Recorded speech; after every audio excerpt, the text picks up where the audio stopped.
Those stupid moon hoaxers really get to me sometimes. It's not just the fact that they're so stupidly, pathetically wrong. It's not even that they're so smug, superior, and self-righteous over what they think is a great find that not even the best scientists in the world were able to uncover. It's mostly because they continually assault me with their idiocy, lie about me on my channel and other places, and generally just don't leave people in peace when they've been thoroughly trounced. Since ignoring them obviously won't cause them to go away, all I know to do is expose how completely moronic they are.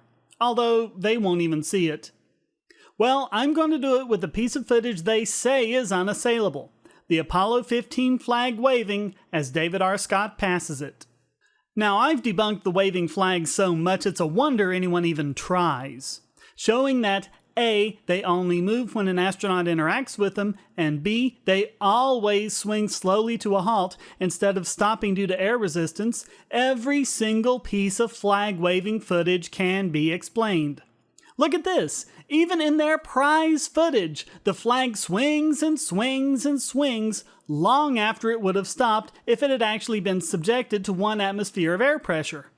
Only in a near or complete vacuum will it behave this way. But point it out all you want to Jarrah White, Green Magoos, and the rest of the hoax tards, they won't have a bit of it. They'll either ignore you, or insult you, or tell lies about you to others to try and discredit you. What they won't do is actually refute the argument. There are 2 very good possible explanations for why the flag moves in this video.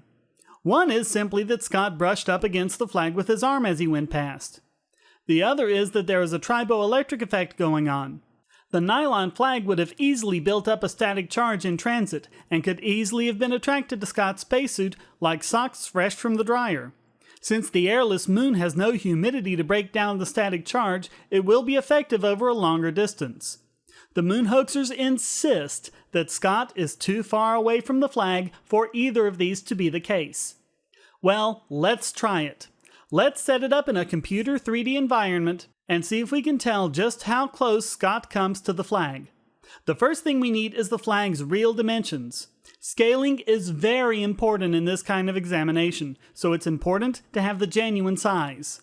Fortunately, all of this was laid out in the Apollo 15 press kit, which says, "The United States flag to be erected on the lunar surface measures 30 by 48 inches. So there we are. We can now set up a rectangle in a 3D environment scaled to precisely this measurement. We can also crinkle it up a bit to match the look of the deployed flag. The camera must be set up to match the perspective, and the only way this can happen is if the camera is in the same position relative to the flag as it was on the moon. Any closer and the angles will become too steep to match. Any further away and the flag becomes too isometric. Only in this position will the flag appear identical to the way it does in the viewing frame of the video. Now we can set up a 3D humanoid figure to represent Scott. Again, scale is very important here. We don't know exactly how tall Scott is in the suit, but we know how tall Scott is normally, again, thanks to the Apollo 15 press kit. He's 6 feet tall, 2.4 times as tall as the flag.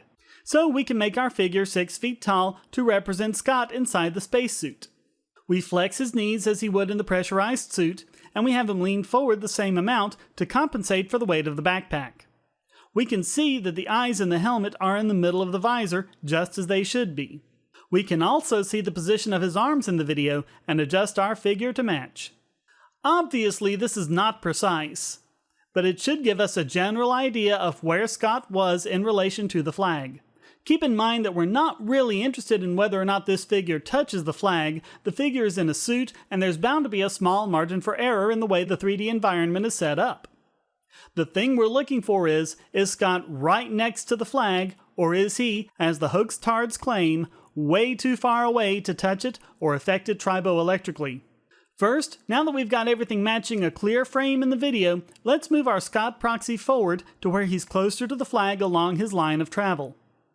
Now, since all of this is modeled in 3D, we can move the camera to any point and see for ourselves how close the humanoid figure is to the flag.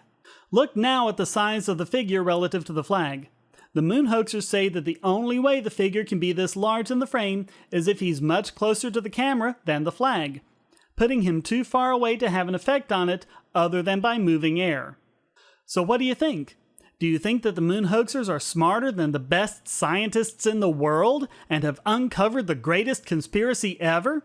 Involving not only hundreds if not thousands of scientists and engineers, but government officials from the US, the USSR, China, Australia, and many others, as well as hundreds of amateur astronomers and radio enthusiasts who claim to have tracked the Apollo spacecraft all the way to the moon?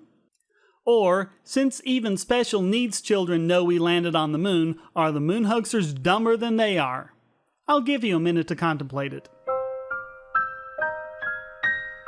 Okay, that's enough. Now let's move the camera around our scene and see how close this guy is to the flag. Remember, if he's close to the flag, we win, and the moon hoaxers are stupid morons.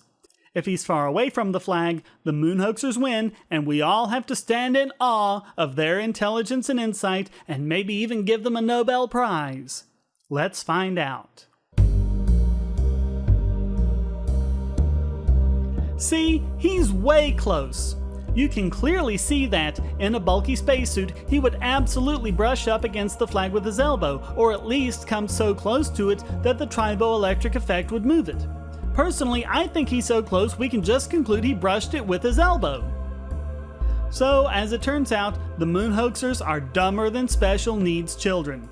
But did you really think it could be otherwise? If so, you might be a moon hoaxer. And just watch, they won't be convinced by this. They'll go into the comments section and pull their usual crap, having never even bothered to try something as basic as this to see if their idiotic claims match reality.